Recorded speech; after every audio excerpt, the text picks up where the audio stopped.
Hi there, Bethany Londyn here with Londyn Real Estate, and I want to support you in preventing problems when buying a home or renting a home for that matter. This goes hand in hand.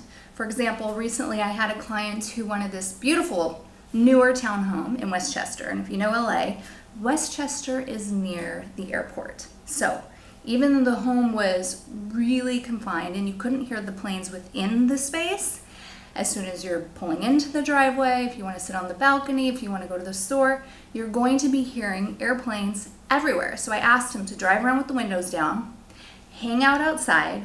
Let's see if you really want to live here or if you're going to be excited only for like a month or two and then want to be out of the place. We want to prevent those kind of problems. Another thing I was recently asked for a quote on was what to do with neighbors, nasty neighbors. Well, here's my thing. We've got to prevent these situations from the get-go. We can go out, find your perfect home, or for those that are looking to rent, it doesn't matter. When you find that home, it is important. It is so important if you're committing to live there for a long time, which most likely you are, that you get to know the neighborhood, that you drive there at after hours, in the evening, in the morning, during the day, that you really test out the neighborhood. And another thing I often, especially if someone, let's say, wants to go to the valley, or in Portland, people wanted to move to Scappoose or to Tualatin because it's where they could afford a really nice home, yet they worked in the city. So if that's the case, what I would do is I encourage people to drive to work during rush hour, during the times when they be driving, and drive to the home for a week. Yes, do it for a week. Tell me if you still want to, make an offer on this home. And granted, yes, sometimes we don't have that type of time, but if you're looking in an area, you can still get that ball rolling now. Let's see.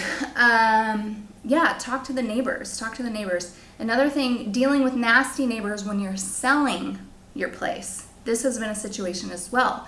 So I've had people with really ugly homes, yards that are just nasty next door. And in situations like that, I've had the seller offer to pay or work with the neighbor to clean up their home. And I've seen that many times. And obviously, most of the time they're going to accept because who doesn't want a free painting or yard cleanup, right? Another thing is just really, if you're living there already, and let's say unfortunately you've already bought in the home and they have this obnoxious dog, creating a safe space to communicate with the neighbor and not coming from frustration, but looking to create a win-win together. And when that's ineffective, sometimes you really have to go, unfortunately, to the role of hiring a mediator. So those are some of the takeaways that I've learned in my practice, and listen, go to the area. My boyfriend, for example, he lives in a space that has has a hospital nearby, so he's constantly hearing the ambulances go throughout the night. It's awful. You really got to know the area that you're moving to and get acquainted with it so that you're comfortable. And when you buy that purchase, that home, your investment is safe and sound because it's not only affecting you, it's going to affect the future people that buy your home as well. So let's keep it clean. Let's keep it safe. And thank you so much for watching this. Feel free to share if you know somebody that's currently buying something, because these tips will help anyone. Thank you and have a beautiful day.